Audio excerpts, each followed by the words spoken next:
네, 여러분께서는 이윤호의 고전으로 본 오늘에 오셨습니다. 오늘도 변함없이 우리 이윤호 선생님 오셨어요. 안녕하십니까? 예, 안녕하세요. 선생님, 그 개량 한복 입고 다니시는 거죠?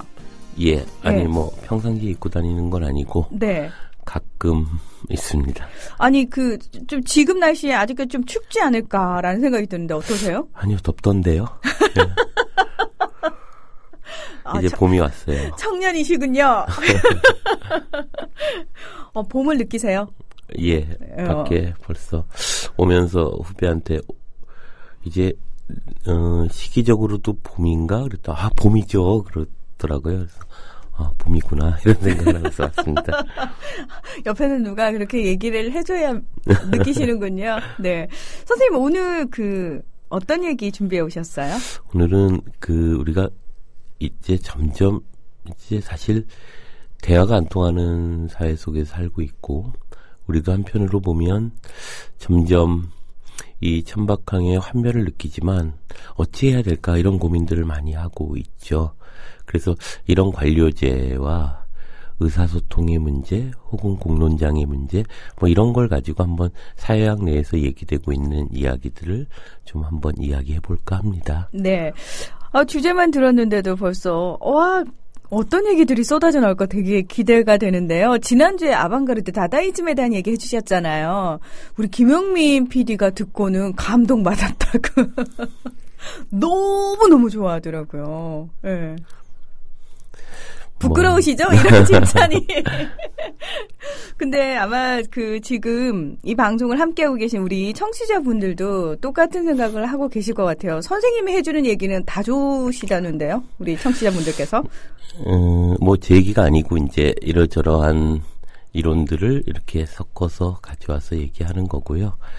저는 걱정되는 게 네. 이게 방송인데 사실 제가 라디오 방송 들으면 이렇게 막 개그스럽게 얘기하고 좀 신나고 활기찬데 늘 저는 무슨 이 재수없는 교감 선생님처럼 뭔가 이렇게 누가 뭐라고 얘기했고 뭐 이런 얘기만 계속 하는 게 청취자분들이 지겹지 않으실까 이런 생각을 좀 해봅니다. 여러분 지겨우십니까? 예, 답을 달아주시기 바랍니다. 우리 청취자분들이 지겹다 그러면 바꾸셔야죠. 개그 하셔야 되겠습니다. 우리 의견 한번 들어보고요.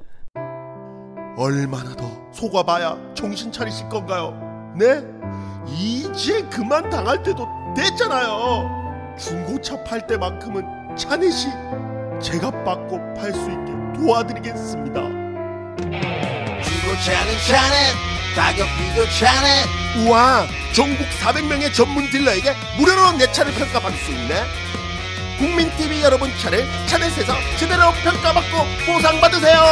내 차 팔 때 차넷, 제가 받네 차넷. 우와, 내 차 제가 받고 친구 친지 모두 함께 차넷에서 팔고 주유 쿠폰 받고. 중고차는 차넷. 비교할수록 올라간다. 차넷 내 차 가격 비교 서비스. 1688-8249 1688-8249를 눌러주세요. 옥션 모터스에서도 차넷을 만나보세요. 네, 여러분께서는 국민TV 라디오 이윤호의 고전으로 본 오늘에 오셨습니다. 제가 지겨우시냐고 이렇게 질문을 던졌더니 우리 문광님께서 아니요, 재밌어요. 우리 이화공님께서도 전혀요, 새로운 거 배우는 게 즐거워요. 진주님도 하나도 지겹지 않고 잘 듣고 있습니다. 내추럴 파레트님 솔직하셨네요. 솔직히 임샘보다는 조금 약 5g 정도 무겁다고. 다들 좋아하시는데요. 예. 네. 자, 얘기 시작해 볼까요? 예, 오늘은 이제 사회학자들 중에 이런 관료제를 예견했거나 혹은 그것에 대해서 통렬히 비판한 사람들, 이른바 비판적 사회학자들, 비판 이론들에 대한 이야기를 잠깐 해볼까 합니다. 베버라는 사람이 있죠. 히틀러가 그런 홀로코스트를 진행하기 전에 이제 죽어서 히틀러의 정체는 알 수 없었지만 대단한 그런 해안이 있었습니다. 그는 미래 사회가 얼마나 끔찍해질지에 대해서 생각을 했던 사람인데요. 사실 어떤 의미에서든 제도화된 권력에 근거한 통제라는 것은 어떤 근대 이성주의자들, 데카르트를 중심으로 하는 그런 철학자들이 고안한 통제 형식이기도 합니다. 예를 들면 이따가 말씀드리겠지만 지식 권력이 어떻게 출발했는가 이것을 잘 볼 필요가 있는데요. 그래서 합리성이라고 하는 사회가 합리적으로 자연처럼 합리적으로 돌아가야 하고 하나님의 어떤 지으신 바대로 인간의 이성이 가장 합리적으로 사회를 규정해야 한다. 그러기 위해서 그것으로부터 튀는 사람들을 제거하거나 격리하거나 혹은 교화시키는 역할을 이제 해야 된다고 생각했던 것이고요. 그래서 17세기 서양의 그 절대주의 왕정에서 그 자연적으로 발생한 체제가 관료제죠. 결국 관료제라고 하는 건 일정하게 통제 방식 혹은 통제 조직을 얘기할 텐데요. 결국 그 당시에 왜 그것이 현실화됐는가를 잘 보면 이런 거죠. 봉건제라고 하는 것을 그 이전 중세사회를 보면 왕의 존재는 사실 영주들의 이렇게 쌓여 있죠. 영주들의 보호를 받고 또 영주들의 일정한 세금을 받되 왕은 또한 다른 영주를 통해서 혹은 왕의 직속 그 군대를 통하여 영주를 보호하는 계약관계에 놓여 있습니다. 그렇기 때문에 왕이 할 수 있는 일은 그다지 많지 않았죠. 영주들이 각 지역에 자신의 봉토에서 세금을 걷고 그것으로 영주와 기사들을 이제 먹여 살리는 일을 했을 거고요. 그래서 세금에 대해서도 별로 왕은 신경 쓰지 않았죠. 영주들이 올라오는 세금들만 수치하면 되니까요. 근데 이제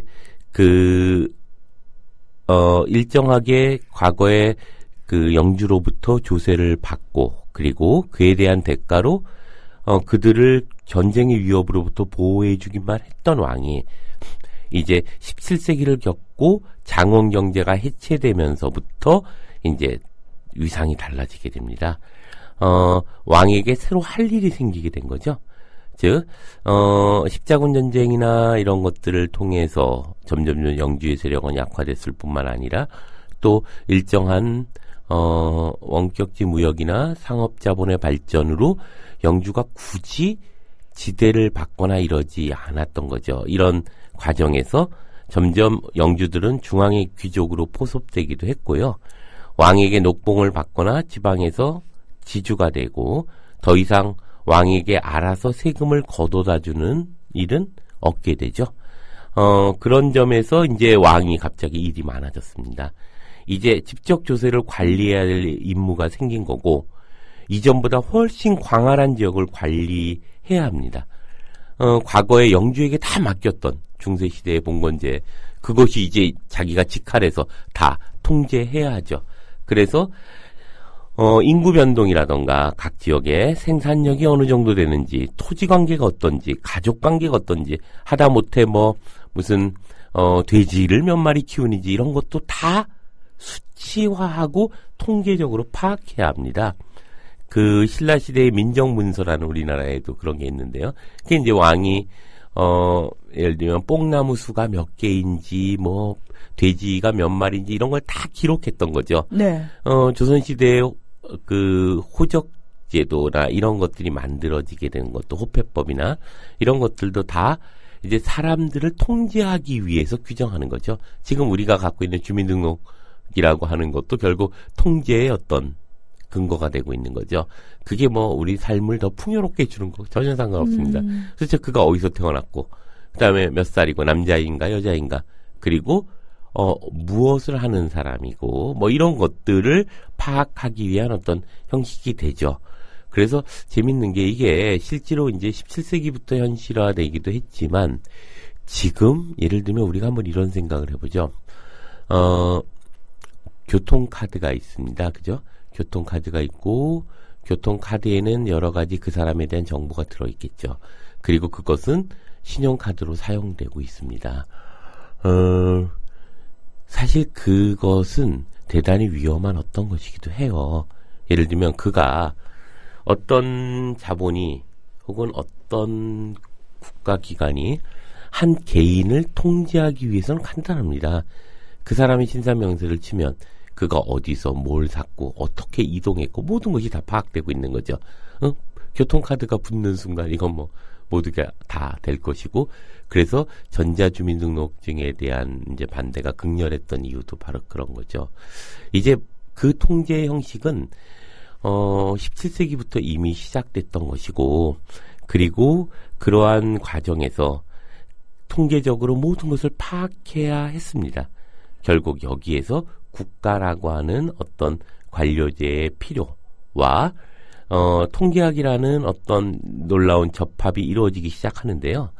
이것뿐만 아니라 이제 지식 권력의 문제가 처음 출발하는 과정이기도 합니다. 지식 권력이요? 예. 이르자면 지식인이 언제부터 시작했는가라고 했을 때 우리는 바로 이 시점으로부터 시작됩니다라고 봐야죠. 왜냐하면 국가가 사람들을 통제하기 위해서 필요한 수량적 혹은 질적 어떤 이론을 제공하는 것. 예를 들면 사회학이라는 게 뭐냐 하면 사회에서 벌어지는 일들을 합리적으로 파악할 수 있게 하는 게 사회학이잖아요. 네. 지금 제가 말씀드리는 이제 분들은 비판 사회학 이론들을 창시하기도 했고 또 그것을 발전시킨 분이기도 하지만 원래는 결국 사회학이라고 하는 게 공해 문제 사회적으로 어떻게 해결할 건가, 도로교통 문제는 어떻게 하는 것이 합리적인가, 인구는 어떻게 해야 되는가, 뭐 이런 게 이제 사회학인 거죠. 인구를 어떻게 조절해야지 그 사회의 가치가 가장 극대화될 수 있는가, 뭐 이런 것들이죠. 결국 이 당시에 이제 지식 권력의 문제들이 이제 등장하게 되는 과정이기도 합니다. 결국 각 지역의 치안 행정 등을 해결하기 위한 체계적인 그런 경찰이나 이런 관료 제도도 필요하게 된 거죠. 더욱이나 당시에 이제 십자군 전쟁을 거치면서 교회의 권력이 약화됩니다.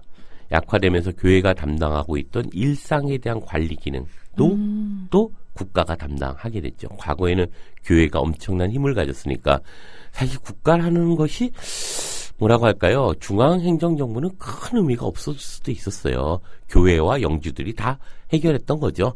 그냥 갖다 주는 걸로 맛있는 음식을 먹는다. 이거 말고는 크게 의미가 없었던 것에서부터 이제는 막 급격하게 변하기 시작합니다. 그래서 그 지역에 있는 일상적인 생활, 문화, 그 다음에 뭐 가족관계, 뭐 등등 우리가 일상적인 윤리의 모든 문제까지도 이제 국가가 담당해야 됐고, 그래서 관료제도는 점점 정밀해질 수밖에 없었다고 봐야죠. 결국 관료제를 통해서 이처럼 많은 일을 수행하기 위해서는 무엇보다 효율성이 중시되었을 거고, 그래서 이성적으로 구조화되고 조직화된 일정한 위계적 제도가 요청되기도 합니다. 그래서 우리가 사람들은 이런 과정에서 특정한 책임을 맡고 규칙이나 성문화된 규정, 예를 들면 이래야 된다, 저래야 된다, 뭐 규칙, 뭐 이런 것들이 있죠. 그리고 자신들에게 자신들보다 높은 직위의 사람들이 행사하는 어떤 힘, 예를 들면 뭐 부장이 과장에게 뭘 해라라고 명령하는 명령책이겠죠. 그러한 그 강제 수단에 따라서 행동하게 됩니다. 그래서 예전과는 달리 과거의 어떤 제도보다도 효율성이 높이기 위해서 고안된 형식 구조를 갖게 되는 것이 이제 관료제의 출발은 아닌가, 이런 생각을 하게 됩니다. 그래서 그러한 제도화된 규칙과 규정이라고 하는 것은 그 종사자로 하여금 목적을 이루기 위한 최선책, 즉 그 목적이나 가치의 문제, 그 과정에서 만들어지는 어떤 가치나 의미의 문제는 이제 의미가 없어지는 거죠. 그 목적으로 도달하기 위해서 어떻게 하면 가장 효율적인가, 이 문제만 생각하게 됩니다. 군대는 그래서 명령을 따르는 이유는, 명령이 절대적이죠. 그 이유는 가장 효율적으로 통제되어야 되기 때문이죠. 그래서 누군가를 죽이는 것 혹은 누군가를 학살하는 것, 이런 것들이 어떻게 인간이 자행할 수 있을까? 그렇지만 바로 이 관료제에 의해서 만들어진 축적된 결과라고 봐야죠. 그래서 주어진 업무는 여러 부분으로 나누어지고 각 부서가 주어진 업무에 정해진 부분을 책임지게 되죠. 그래서 일의 어떤 전말을 아는 사람은 사실 가장 위에 있는 사람 외에는 알지 못합니다. 일에 대한 구상과 실행이 분리되는 현상이 이제 빚어지게 된다고 봐야죠. 그리고 또 각 부서의 담당자들은 그들이 맡은 업무를 미리 정해진 규칙과 규정 그리고 순서에 따라서 처리하게 됩니다. 여기서 그것이 옳으냐 그르냐 혹은 뭐라고 할까요? 그것이 의미가 있느냐 없느냐 이건 별로 중요한 게 아니죠. 그냥 일정하게 그 정해진 규칙에 의해서 가장 효율적으로 지켜지는가 안 지켜지는가 이것이 이제 관료제가 만드는 핵심이죠. 그래서 이것을 막스 베버라고 하는 사회학자는 이제 그 합리화 과정이라고 이것을 부르게 됩니다. 즉 업무의 과정을 극대화하기 위한 효율성을 합리화 과정이 주된 목적이 되고 사람마다 달라질 수 있는 일의 순서를 규정을 통해 가장 효율적으로 정식화하는 것. 그래서 예측 가능한 단계로 이제 확정하게 되죠. 그래서 내가 여기서 어떤 일을 했을 때 얼마 후에 저기서 어떤 일이 발생하는가가 다 예측 가능한 것이고 그래서 그것을 사람들이 어떻게 쓰고 결국 사회 통계학이라는 게 뭐냐 하면 이것을 살 사람들이 그 사회에 얼마나 있고 그래서 나는 몇 개를 만들어냈고 몇 개를 만들어내면서 이것을 통해서 시장이 어떻게 형성되는가를 합리적으로 규정하는 것이죠. 그래서 그 모든 인간 생활의 양태는 일의 효율성에 의해서 수량화되고 계산 가능해지고 이러한 규칙화와 수량화는 인간을 통제하는 무인 기술로 작동하게 되죠. 그래서 우리가 그 패스트푸드점에 가면 딱 모든 것이 다 규정돼 있죠. 몇 분 동안 튀기고 어떻게 하고 얼마만큼의 뭘 집어넣고 몇 분 후에 어떻게 도착하고 손님들은 이 매장에서는 얼마만큼이 오는지가 통계적으로 다 나오게 됩니다. 그래서 베버에 따르면 현대 서구 세계가 이렇게 독특한 종류의 합리화를 이룰 수 있었던 이유는 바로 형식 합리성을 개발했기 때문이라고 보는 거죠. 형식 합리성. 예. 예. 형식 합리성이라는 건 결국 인간이 주어진 목표에 도달하기 위해서 최적의 수단을 추구하는 것이 규칙과 규정 그리고 보다 큰 사회 구조를 정형화시키는 과정에서 결정되는 것을 의미합니다. 그러니까 가장 주어진 목표에 도달하기 위해서 최적의 수단을 추구하는 것, 그것이 규칙화되고 그것이 일정한 사회 구조화되는 것, 그것이 형식 합리성인데요. 즉 형식 합리성이라고 하는 것은 모든 일의 경과가 추론 및 계획에 따라서 허비됨이 없이 행하면서 목적의 가치나 이상은 고려하지 않은 채 형식만을 중시하는 합리성을 얘기하는 거죠. 그래서 효율성이라고 하는 것이 앞에서 말씀드렸던 그런 효율성을 위한 모든 수단을 강구하는 것만이 형식 합리성의 근본적인 목적이죠. 그래서 전쟁에 이기려면 적을 가장 많이 죽여야 합니다. 그랬을 때 그것이 인간적이냐 인간적이지 않냐 그것이 정당하냐 아니냐는 중요한 게 아니죠. 중요한 목적, 즉 전쟁에 이기기 위해서 모든 가장 효율적인 방법을 강구하는 거죠. 거기서는 화학적 무기를 사용하느냐 안 하느냐는 중요한 게 아니에요. 미국이 자신들의 경제적 정치적 이득을 위하여 이라크인들을 학살하는 것, 그래서 명분이 안 되는 것을 억지로 우기면서 거기에 화학무기가 있다고 들어갔잖아요. 네. 대량 살상 무기라고 표현을 근데 했죠. 없었잖아요. 네. 사과 한마디 없는 거죠.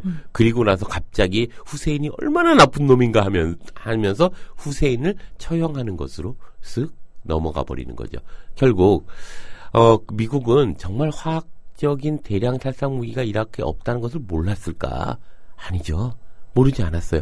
그건 다 시나리오 안에 있는 거죠. 그랬을 때 이라크의 시민의 수백만이 죽어가는 것도 별로 중요한 것이 아니죠. 중요한 것은 미국의 경제적, 정치적 이익이죠.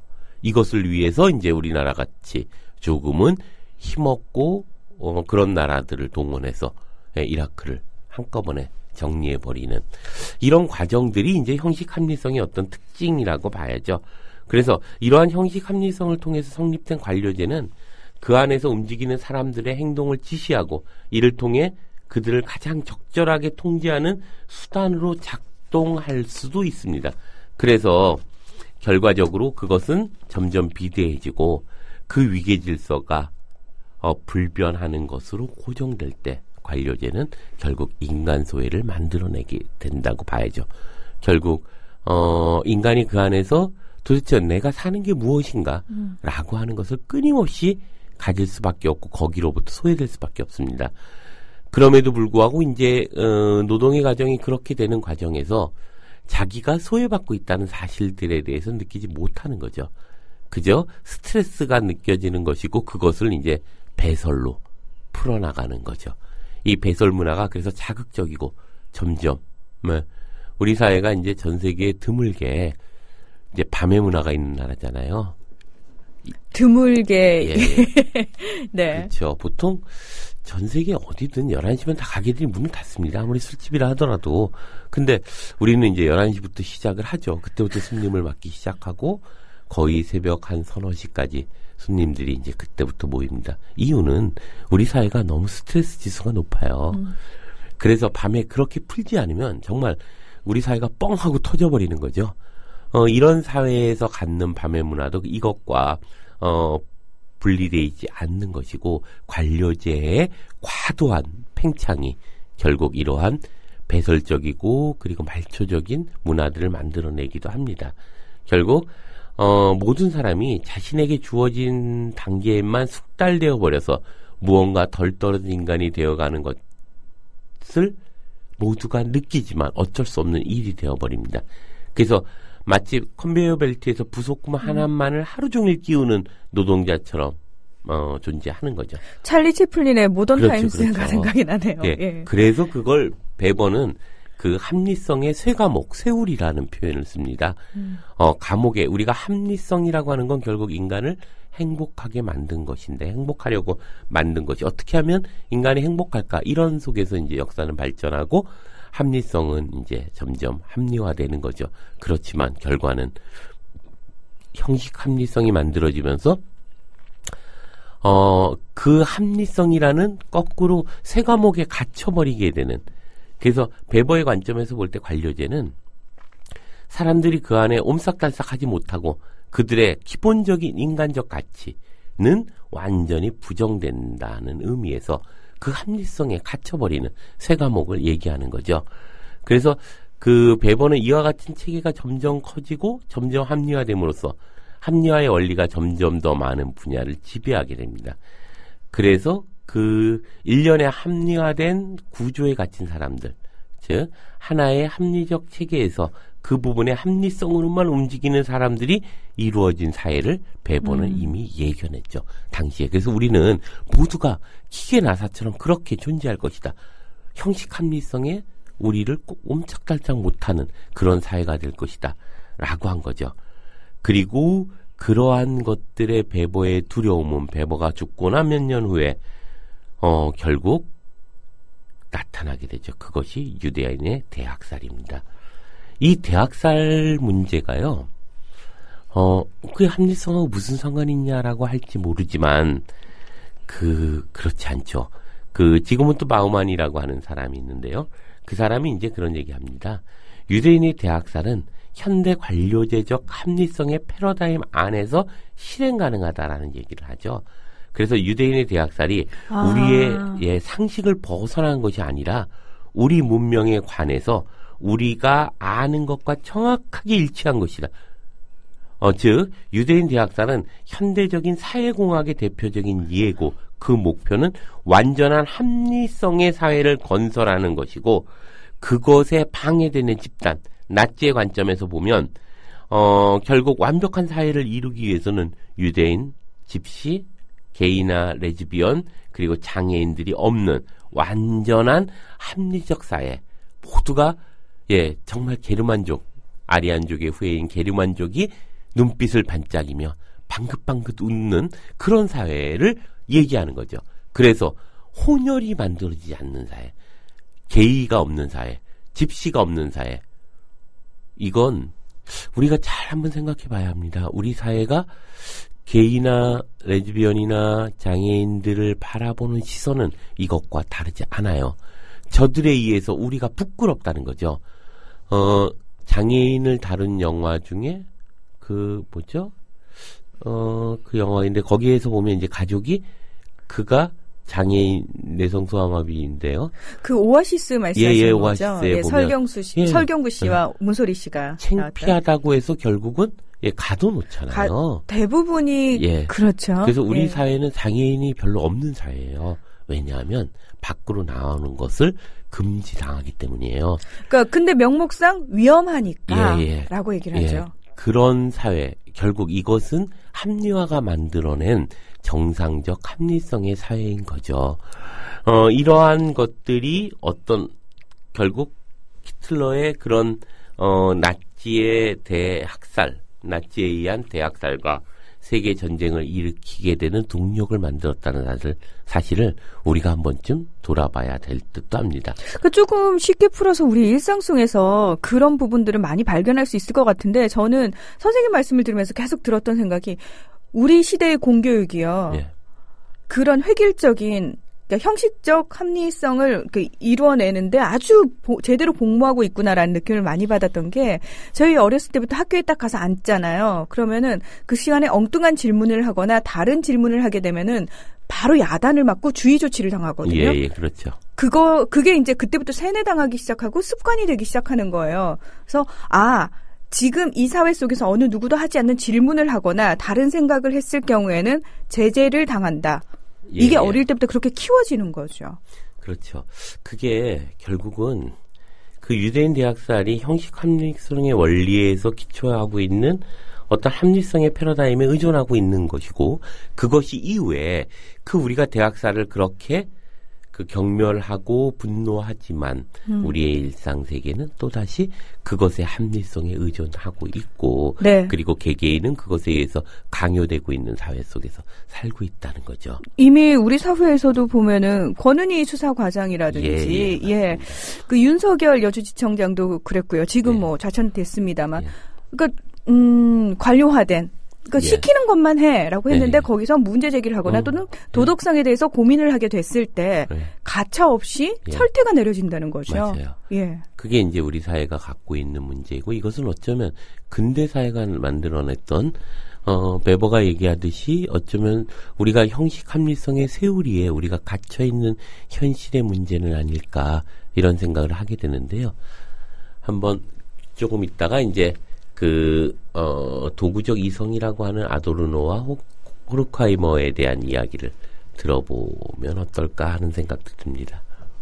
여러분께서는 국민TV 라디오 이윤호의 고전으로 본 오늘 함께하고 계십니다.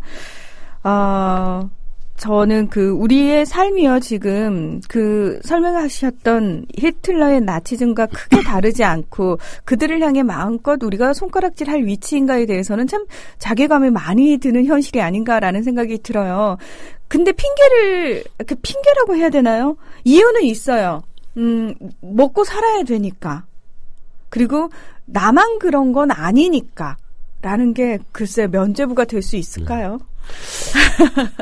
그러니까 이주 노동자들을 대하는 우리들의 태도를 보면 그것과 결코 다르지 않다는 것을 알게 됩니다. 또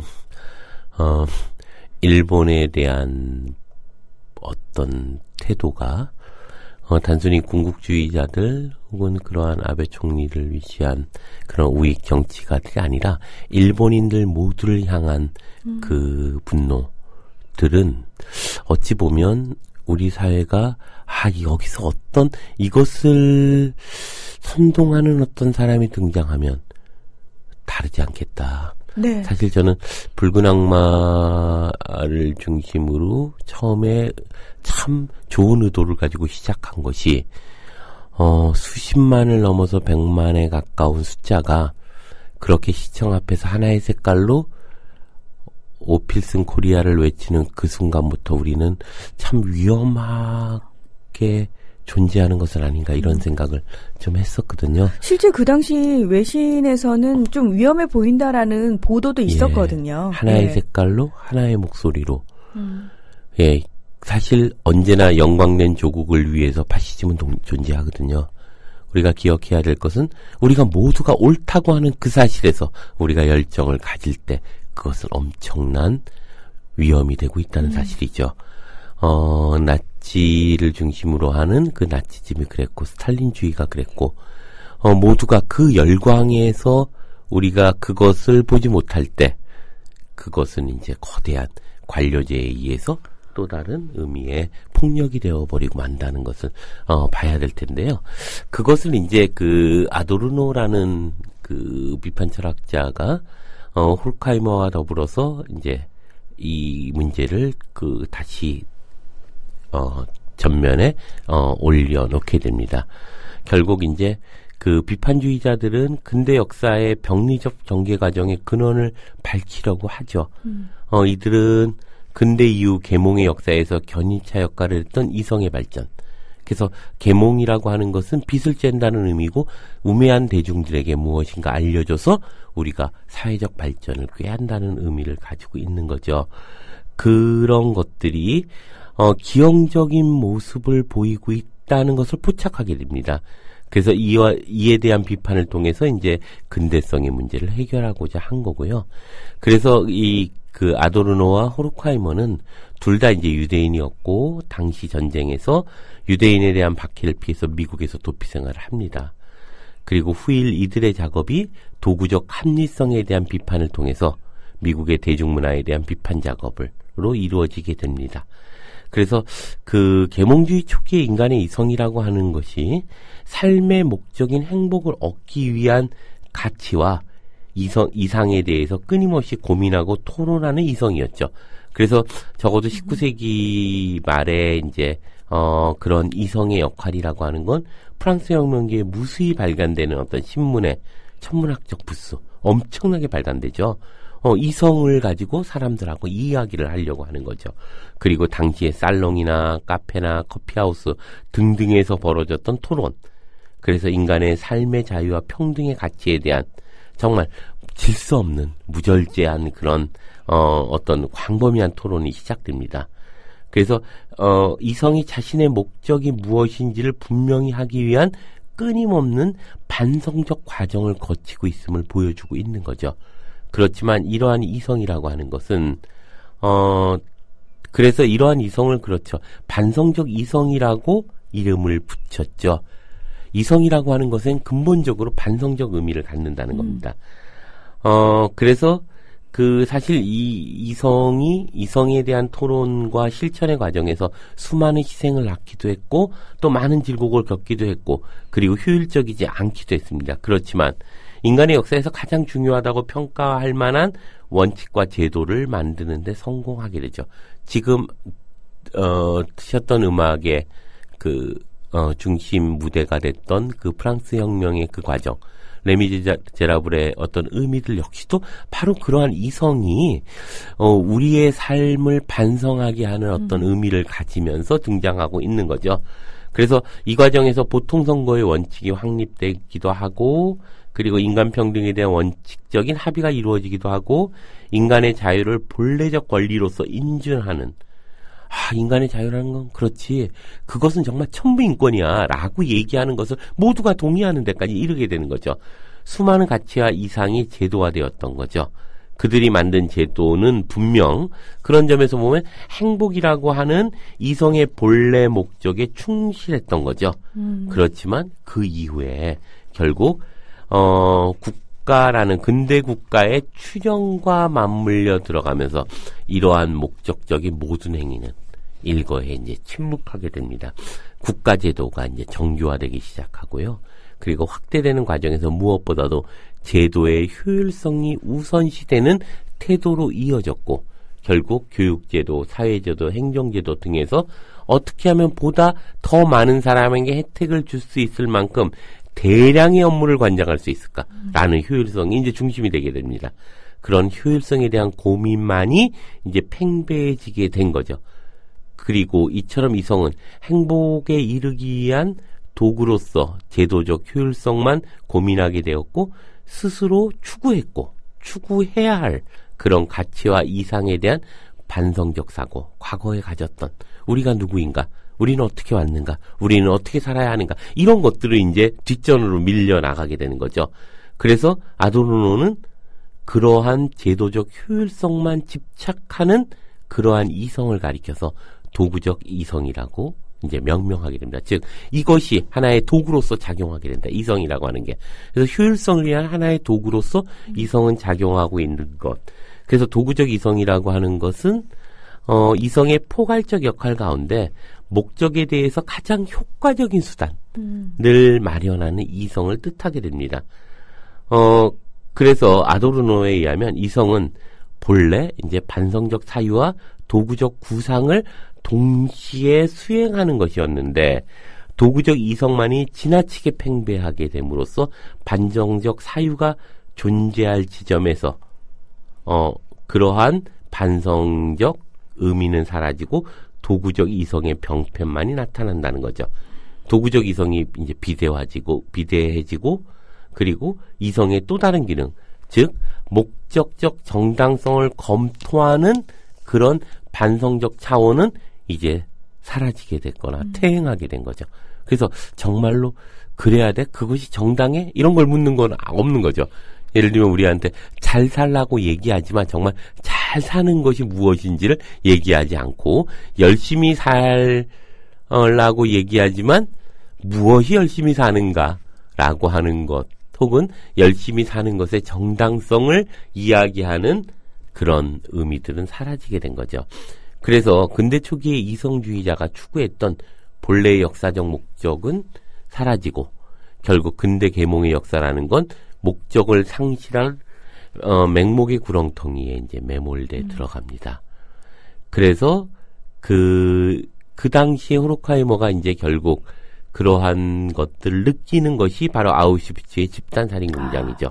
그래서 이들이 아우슈비츠의 집단살인 공장이 바로 이러한 도구적 합리성을 통한 효율적인 사륙을 가능해 한 과학기술의 총화였다고 아도르노는 이제 지적합니다. 그런 점에서 아도르노는 베버하고 또 약간의 다른 측면이 있지만 그럼에도 불구하고 베버의 예견을 보다 현실적으로 풀어냈던 사람이기도 합니다.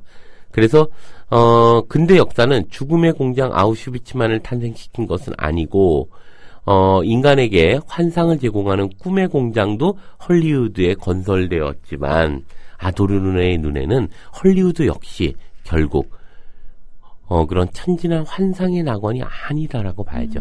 인간에게 환각을 제공하는 문화산업은 일면 우리가 추구해야 할 혹은 거부해야 될 가치에 대한 성찰성을 담아내는 것처럼 보이지만 거기에서도 이성은 철저히 도구화되었고 결국 인간의 그런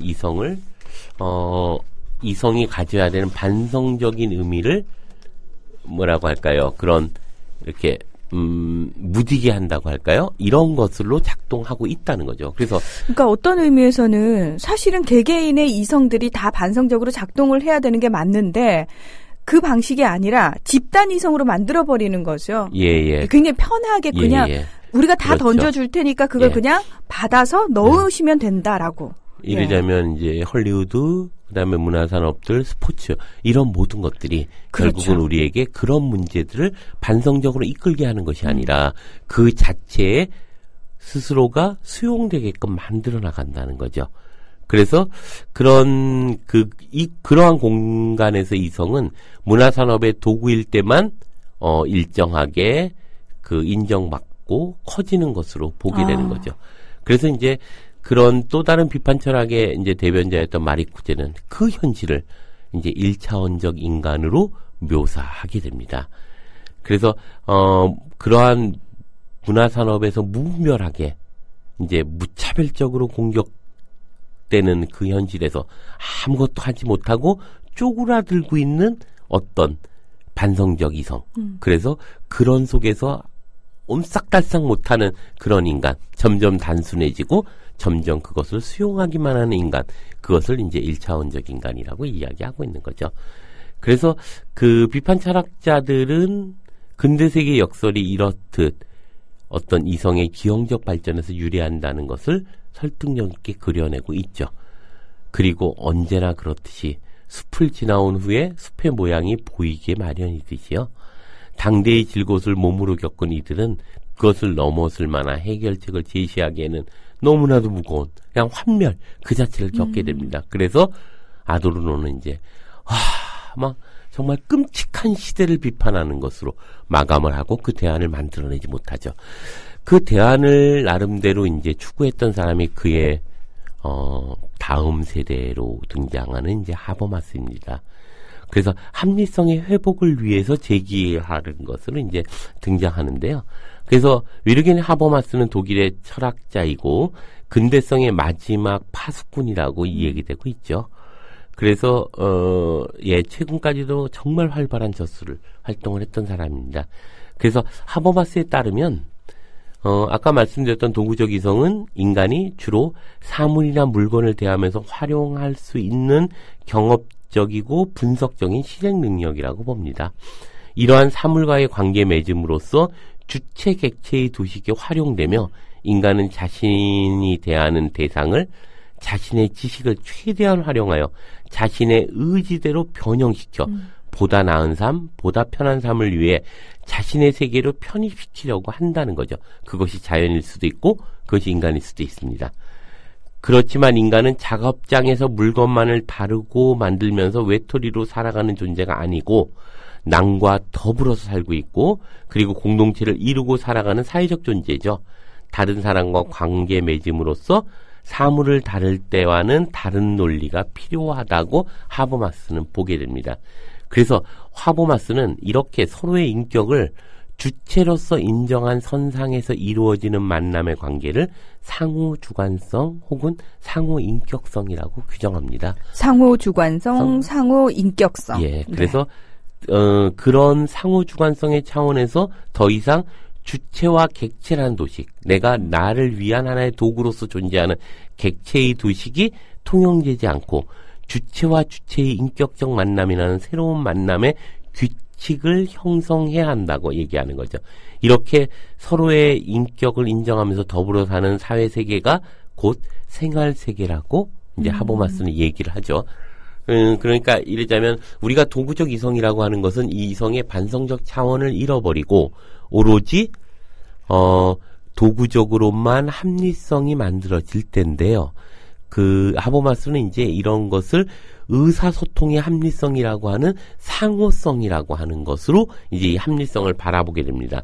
그래서 그 생활세계 안에서의 도구적 관계 맺음의 방식이 아니라 인격으로 만나는 사회적 행위를 통해서 삶은 영이 되고 이 사회적 행위는 다름 아니라 의사소통의 행위인 것이죠. 그래서 개별적인 의사소통의 행위의 교환을 통해 즉 상호 이해를 위한 언어 사용을 통해 행위자들의 행동과 행동 계획이 조성되고 이러한 것들을 통해서 일정한 의사소통의 합리성이 이루어진다는 거죠. 우리가 합리성이 형식화되고 도구화되는 이유는 의사소통하지 않기 때문이라는 거죠. 그래서 의사소통을 하는 것을 가지고 상호인격성이라고 하는 것을 통해서 이 문제를 해결하려고 합니다. 그런데 이제 이런 문제가 발생하죠. 누구나 그렇게 의견 일치가 쉽게 이루어진다면 현대사회가 이처럼 언제나 시끌거리지는 않겠죠. 의사소통이 가능하려면 무엇보다도 그 과정이 자유로워야 합니다. 참여자들이 자유롭지 못하다면 합의에 이를 수 없을 뿐만 아니라 설사 이루어진다 해도 그건 진정한 합의가 아니죠. 선생님이 지켜보는 낙제를 보고 있는 데서 아이들이 합의를 이루는 것, 이건 진정한 합의가 아닌 거죠.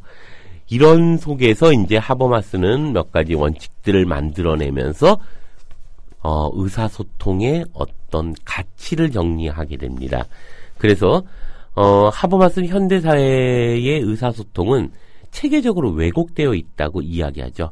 그래서 효율성을 위한 모든 규칙과 관료적 제도가 갖는 위계질서 등을 통해서 이미 규정되어 있는 것이고 이를 벗어나는 이야기들을 하는 것은 의사소통에서 발언권을 갖기 어렵습니다. 예를 들면 우리 사회가 점차 이제 부익부 빈익빈 사회로 이행되고 있다는 것은 많은 통계로 드러나고 있지만 그렇다고 해서 대선에서 부의 재분배를 경제 성장에 우선하는 정책으로 제시하는 대선 후보가 있다면 그는 극소수의 표를 얻는데 만족해야 됩니다. 진보당이나 이런 데가 그런 거죠. 우리 사회는 경제 성장이라는 것을 암묵적으로 동의할 것을 강제하고 있는 거죠. 그래서 개개인이 자유로운 의사소통을 할 수 있느냐? 그렇지 않아요. 그래서 이러한 의사소통의 왜곡은 비단 제도적인 자리에서뿐만 아니라 하버마스에 의해서는 하버마스가 문제제기를 했던 중요한 요소 중에 하나는요. 공적 영역에서 이러한 태도는 자연스럽게 사적 영역으로 규정된다는 겁니다. 그래서 생활세계의 식민화를 이루어진다라고 이야기를 하는 거죠. 그래서 다시 말해서 공적 영역에서 효율성의 가치가 강조되면 이것은 자연스럽게 사적인 영역으로 이행해서 심지어 동요대회 같은데 그런 데에 나온 천지나 어린아이의 입에서조차도 경쟁력이라는 단어가 너무도 자연스럽게 이제 튀어나오게 되는 사태가 이어지죠. 그래서 이러한 의사소통의 왜곡이 사적 영역에까지 침투하여서 우리 삶 전체를 포위할 때 이것이 이제 생활세계의 식민화라고 일컬어지게 되는 거죠. 그래서 결국 처음에는 경제와 국가 행정이 생겨나는 과정은 효율성만을 위한 것이 아니었고 프랑스 혁명 이후에 시민의 평등과 자유 그리고 인간의 보다 나은 삶을 위한 노력의 과정에서 다시 말해서 의사소통의 합리적 과정을 통해서 자연스럽게 도구적 이성이 등장하게 됐던 거죠. 그러나 비대하게 성장한 도구적 이성이 그런 도구적 합리성이 다시 생활세계의 의사소통 과정을 먹어 들어가면서 이제 서구 사회는 위험한 사회가 되었고 사실 우리가 서구 사회가 위험한 사회가 되었다는 것은 하버마스의 얘기고요. 우리는 그렇게 얘기해서는 안 되죠. 그 사회에 비하면 그 사회로 보면 우리 사회에 비하면 정말 그 사회는 엄청난 의사소통의 사회인 거죠. 아유, 거기는 그래도 자유와 이성이 보장되는 사회죠. 그렇죠. 예. 우리 사회로 보면 어디서도 입 하나 껌뻑하지 못하는 아유, 큰일 납니다. 사회인 예. 거죠. 그래서 때문에 하버마스는 그 본래의 자리에 있었던 의사소통의 합리성을 회복하는 것. 즉 효율성의 극대화에 집착하는 것이 아니라 이기적인 성공을 지향하지 않고 상호 이해를 가장 중요한 목표로 삼으려는 합의를 통해서 서로 간의 행동을 조정하면서 상황에 대한 공통의 이해를 도달하는 것이야말로 가장 반성적이고 합리적인 행동 양식이라고 주장하게 되죠. 그래서 과거의 초기 계몽 시대에 있었던 공론장이라고 하는 어떤 의미를 새삼스럽게 제기하면서 공론장의 이론들을 제기하게 됩니다. 정말 필요한 것은 이제 공론장의 회복이라고 보는 거죠. 그래서 이제 하버마스가 얘기하는 공론장애, 그것은 일정하게 그 의사소통의 조건들이 만들어져야 하고 궁극적으로 모든 사람이 지켜야 할 절대적인 윤리의 자리가 있어야 한다는 겁니다. 그리고 그러한 절대적 의사소통의 조건을 4가지로 제시하게 되죠. 첫 번째는 어떤 것을 이해할 수 있도록 말해야 하고 이해 가능성에 관련한 문제죠. 두 번째는 말하는 이에 진정한 생각을 전달해야 하고 진정성에 관련한 거고요. 대화의 과정에서 상대를 이해함에 있어 성실해야 하며 성실성의 원칙이죠. 넷째는 스스로 납득할 수 있는 언어를 통해 다른 사람과 더불어 이해에 도달해야 한다는 거죠. 결론적으로 우리의 삶이 공장에서 운영되듯이 관리되기를 바라지 않는다면 기술적 합리성에 우리를 내맡겨서는 안 되고 서로를 인격적으로 인정하여 서로의 말에 귀를 기울이는 대화와 토의에 의한 합의 도출의 절차를 제1원칙으로 설정해야 한다는 것이 이제 하버마스의 생각입니다. 결국 이러한 하버마스의 견해는 때로는 지나치게 윤리적인 원칙에 매몰되어 있다는 지적도 받기도 하죠. 그렇지만 이러한 원칙을 지키지 못하는 사람은 의사소통 과정에 참여할 수 없다는 전제로부터 어떤 엘리트적인 권력을 수호하는 것이라는 비판에 봉착되기도 합니다. 그리고 또한 추상적인 관념을 통해서 일상세계의 복잡 다단한 문제를 해결할 수 있다고 보는 순진한 생각 아니냐. 도대체 이러한 4가지의 원칙을 지켜진다면 이게 가능하겠냐라고 하는 몽상적인 어떤 그런 철학자로 취급되기도 하죠. 그렇지만 우리가 봉착해 있는 근대성의 위험을 해소하고 어떤 발전적인 미래를 이루어감에 있어서 하버마스의 이러한 원칙은 대단히 중요한 의미를 갖습니다. 이러자면 일상의 세계가 침입당한 우리들에게 공론장의 기능이라는 것 자체가 대단히 중요한 의미를 갖는 거죠.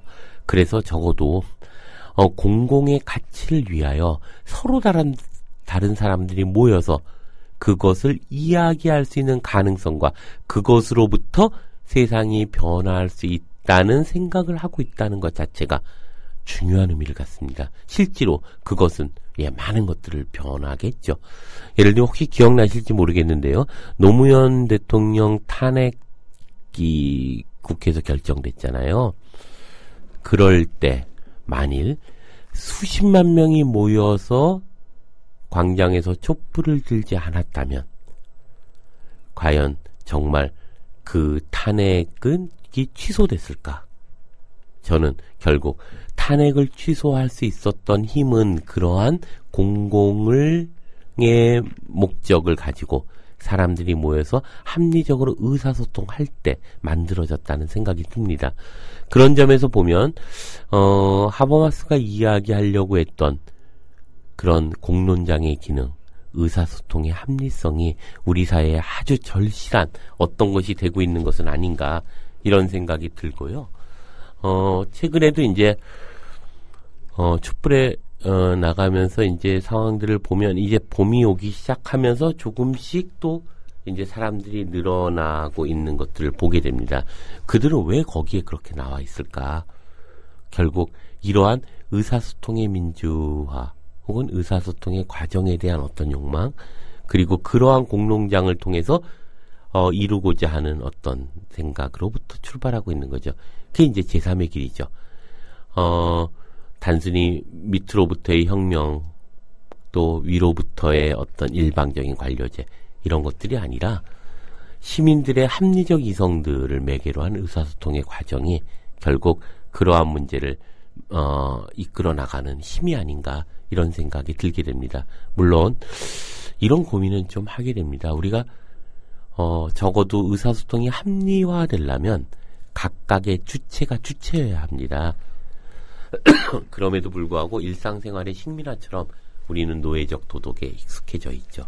그래서 불평하는 것, 그리고 질투하는 것, 그리고 서로가 합리적으로 의사소통하기 전에 누군가를 기다리는 것에 너무 익숙했어요. 주체가 아닌 거예요. 이것이 우리의 공론장의 가능성이 정말로 정당하며 가능한가 이런 회의를 느끼기도 합니다. 그러니까 예를 들면 저는 이런 생각 하거든요. 안철수하고 민주당하고 전격적인 통합을 하잖아요. 뒤통수를 뻥 때리는 사건인데요. 저는 그게 잘 된 거야, 나쁜 거야, 옳은 거야, 틀린 거야. 보다 더 중요한 건 우리가 무엇을 할 것인가죠. 안철수하고 민주당이 통합을 하는 것. 그건 뭐 안 하는 것보다 좋은 일일 수도 있습니다. 혹은 어떤 사람에게 의미 없는 일일 수도 있습니다. 근데 더 중요한 건 우리 스스로가 정치의 주체인 거죠. 우리가 왜 대리하는 대리적 태도로만 항상 존재하는 객체이어야 할까? 정치는 한 사람 한 사람이 행위하는 행위가 정치인 거죠. 우리 스스로가 하나의 정치로서 존재로 규정된다면 안철수와 민주당이 통합을 한다는 사실 자체가 그것이 정말로 중요한 어떤 의미를 갖는가? 그게 아니라 지금 우리는 무엇을 할 것인가? 이게 가장 중요한 문제이죠. 네. 어떤 분이 그 합리적인 공론과 집단 광기의 그 경계선에 대한 질문을 해오셨어요. 그러니까 공통의 구호를 나타내는 상징물도 필요하지 않을까요? 잘못 해석하면 촛불도 위험하다는 공격도 가능할 것 같다. 이렇게 말씀해 주셨거든요. 예, 그런 것이 있죠. 촛불도 위험할 수 있어요. 그것이 또 다른 의미의 개토가 되어버릴 수도 있죠. 그렇지만 저는 이런 생각을 합니다. 그러니까 예를 들어 역사적으로 우리가 개토가 되어버릴 때의 것은 언제나 권력을 가질 때예요. 그런 점에서 보자면 저는 적어도 시민들의 합리적 의사결정, 의사 판단이라고 하는 것 혹은 상호 의사의 어떤 그 나눔이라고 하는 것은 그런 합리적 이성의 어떤 자리를 찾고자 하는 의미들은 아닐까 이런 생각을 하게 됩니다. 그 안에서 예를 들면 그 군중이 순식간에 이용당할 수 있죠. 그렇지만 적어도 이렇게 끈질기게 민주주의를 움직이기 위하여 민주주의를 찾기 위해서 모여있었던 대중이라면 그렇게 천박한 집단적 군중으로 전락하지는 않을 것 같습니다. 네. 오늘 선생님 얘기를 통해서 내 일상 속의 식민성에 대해서 다시 한번 좀 고민을 해볼 필요가 있을 것 같고, 내가 정작 스스로 주체가 되지 못할 뿐만 아니라 나와 교류하는 상대방을 객체로만 평가하고 있는 건 아닌지, 상대하고 있는 건 아닌지, 반성적 사유가 내 스스로에게 오늘 좀 절실한 날이 아닌가 그런 생각을 합니다. 선생님 오늘도 너무너무 귀한 이야기 고맙습니다. 네, 고맙습니다. 네, 이윤호의 고전으로 본 오늘은 다음 주 월요일 3시 30분에 다시 찾아오겠습니다. 함께해 주신 여러분 고맙습니다.